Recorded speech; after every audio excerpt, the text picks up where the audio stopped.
Shalom saudaraku, berjumpa lagi dalam Sapaan Gembala GKI. Mari sebelum kita bersama mendengarkan firman Tuhan, kita berdoa. Ya Tuhan, Tuhan kami, sebentar kami akan mendengarkan firman-Mu. Kiranya Tuhan yang akan memberkati setiap kami, mengurapi setiap kami dengan Roh-Mu yang kudus, agar kami dimampukan untuk mengerti, sekaligus dimampukan untuk menjadi pelaku-pelaku firman. Bersabdalah ya Tuhan melalui hamba-Mu ini. Di dalam nama Tuhan Yesus kami berdoa. Amin. Saudara, firman Tuhan pada kesempatan saat ini diambil dari surat 1 Korintus pasal 6 ayat 19 sampai 20 yang berbunyi demikian. Atau tidak tahukah kamu bahwa tubuhmu adalah bait Roh Kudus yang diam di dalam kamu, Roh Kudus yang kamu peroleh dari Allah, dan bahwa kamu bukan milik kamu sendiri? Sebab kamu telah dibeli dan harganya telah lunas dibayar. Karena itu, muliakanlah Allah dengan tubuhmu. Sampai di sini pembacaan firman Tuhan. Yang berbahagia adalah kita semua yang memelihara firman Allah. Ya saudaraku, tentu kita tidak asing dengan lagu berikut. Hidupku bukannya aku lagi, tapi Yesus dalamku. Hidupku bukannya aku lagi, tapi Yesus dalamku. Yesus hidup, Yesus hidup dalamku. Hidupku bukannya aku lagi, tapi Yesus dalamku. Ya saudara, apakah memang betul hidup kita ini bukan milik kita lagi, melainkan milik Tuhan? Ya saudara, jika memang benar kita ini ataupun hidup kita ini adalah milik Tuhan, mestinya ketika Tuhan meminta kita untuk menyerahkan seluruh hidup kita untuk sungguh-sungguh hidup di dalam kebenaran, kita rela untuk melakukannya. Tapi kok berat banget ya saudara, menjadi pengikut Tuhan itu artinya kita melepaskan apa yang kita miliki. Sungguh ya tidak mudah saudara. Ya karena apa saudara? Karena selama ini kita kurang ngrumangsani atau kurang tahu diri bahwa sejatinya kita ini adalah manusia yang dititipi atau dipinjami oleh Tuhan. Sebab ketika kita memposisikan diri sebagai orang yang dititipi atau dipinjami, lalu saat orang yang meminjamkan barang tersebut meminta miliknya kembali, sudah pasti kita akan mudah untuk mengembalikannya, karena kita memang bukan pemilik barang tersebut. Ya tentu sangat berbeda saudara, jika barang tersebut adalah milik kita, apalagi jika barang tersebut sangat berharga bagi kita. Kita pasti akan sulit untuk memberikannya kepada mereka, ya, karena itu adalah milik kita. Nah, saudara, hal yang sama juga terjadi dalam hidup kita dengan Tuhan. Jika kita masih merasa bahwa hidup ini adalah milik kita sendiri, maka ketika Tuhan meminta kita untuk menyerahkan hidup kita dan melepaskan kesenangan serta zona nyaman kita, pasti akan terasa sulit. Nah, bahkan seringkali kita tawar-menawar dengan Tuhan untuk melakukan semuanya itu, karena kita merasa bahwa hidup kita ini adalah milik kita sendiri.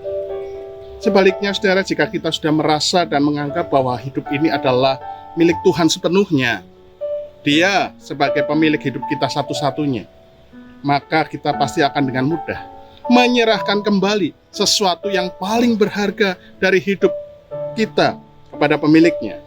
Ya karena kita bukan lagi pemilik hidup kita. Sehingga ketika Tuhan meminta kita untuk menyerahkan seluruh hidup kita kepada Tuhan, maka akan dengan mudah kita melepaskannya. Ya saudara, tak dapat kita pungkiri memang tidak mudah sampai kepada level seperti itu. Karena sekali lagi kecenderungan kita adalah tidak ngerumangsani siapa diri kita yang sesungguhnya. Nah, dari itu mari mulai saat ini kita belajar ngerumangsani, alias belajar untuk tahu diri siapa diri kita sesungguhnya, yaitu hanya manusia yang tidak punya apa-apa. Semua hanya pinjaman dan semuanya adalah titipan, ya, termasuk diri kita. Ini adalah milik Tuhan. Nah, dalam hal ini mari kita belajar, saudara, dari Rasul Paulus, ya, dari bacaan kita 1 Korintus 6 ayat 19 sampai 20. Secara jelas di ayat 19 sampai 20 ini Rasul Paulus berkata, "Kamu bukan milik kamu sendiri, karena kamu sudah dibeli dengan sebuah harga." Ya, diri kita bukan milik kita lagi, tetapi adalah milik Tuhan. Inilah prinsip hidup yang mestinya harus kita pegang di dalam kita menjalani kehidupan di dalam dunia ini. Status kita bukan lagi seperti dulu, yang bebas untuk berbuat dosa. Status kita sekarang adalah sudah dibeli oleh Kristus, sehingga diri kita bukan milik kita sendiri, tetapi milik Kristus. Ya, mungkin ada di antara kita yang bertanya, loh kok kita dibeli oleh Kristus? Apa artinya? Apa maksudnya?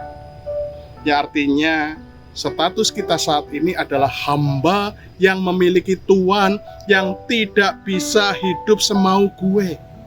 Sebaliknya, kita harus sungguh-sungguh hidup bertanggung jawab, dan pertanggungjawaban kita tersebut kita berikan kepada Sang Empunya, alias Tuhan kita, yaitu Tuhan yang sudah membeli kita dengan harga yang sudah lunas dibayar. Istilah dibeli dengan harga yang lunas dibayar ini menunjuk kepada kematian Kristus di atas kayu salib, di mana Dia telah membayar harga untuk penebusan dosa kita.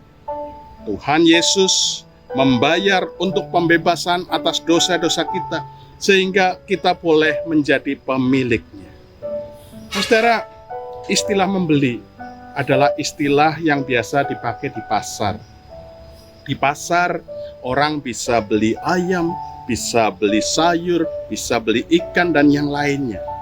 Bahkan di zaman Rasul Paulus saat itu, bukan hanya ayam, sayur, ikan yang diperjualbelikan, ya, tetapi orang juga diperjualbelikan. Para budak juga dipajang sebagai barang dagangan di pasar. Budak yang dijual di pasar ketika dibeli berarti dilepaskan dari seorang tuan dan pindah ke tangan si pembeli. Budak tidak lagi diperbudak oleh si penjual, tetapi sekarang dia dimiliki oleh tuannya yang baru, yang sudah membelinya. Nah, seperti itulah maksud Rasul Paulus mengatakan bahwa kita telah dibeli. Artinya bahwa orang Kristen yang sudah ditebus atau sudah dibeli oleh Kristus tidak lagi menjadi budak dosa, tetapi sekarang telah menjadi hamba yang melayani Kristus.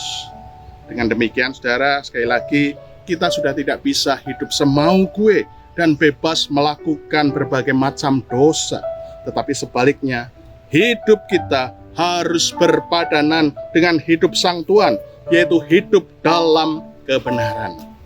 Tidak mudah, saudara, sampai pada penyadaran diri seperti itu. Karena seperti yang kita bahas tadi, ya, kita sering merasa bahwa ketika kita sudah dibeli, berarti kita tidak bebas lagi. Padahal, saudaraku, mestinya kita harus bersyukur. Ketika kita dibeli oleh Kristus, berarti hidup kita akan menjadi semakin baik, dan semakin baik. Hidup kita pasti akan jauh dari dosa. Sebab itu, saudara, sekali lagi, jangan pernah merasa berat untuk menjadi pengikut Kristus. Sebaliknya, kita bersyukur, karena dengan menjadi pengikut Kristus, maka kita akan menjadi anak-anak Tuhan yang hidupnya semakin baik. Kiranya kasih setia Tuhan menyertai kita semua. Amin. Mari kita naikkan doa-doa syafaat kita. Ya Tuhan, terima kasih untuk firman-Mu yang menyapa kami, yang menyadarkan kami bahwa hidup kami ini bukan milik kami sendiri, tetapi milik Tuhan. Sehingga semestinya kami bisa menyerahkan seluruh hidup kami untuk hidup dalam kebenaran. Terima kasih Tuhan untuk sapaan-Mu pada saat ini. Biarlah kami boleh belajar dari Rasul Paulus bahwa kami ini adalah milik Kristus yang mestinya mengabdi kepada Kristus, mengabdi kepada kebenaran. Terima kasih Tuhan Yesus, berkati kami semua, berikan kami semua kekuatan, kesehatan, panjang umur, dan berkat. Terima kasih Tuhan Yesus, hanya di dalam nama-Mu saja kami berdoa. Amin. Sampai jumpa, Tuhan Yesus memberkati kita semua. Amin.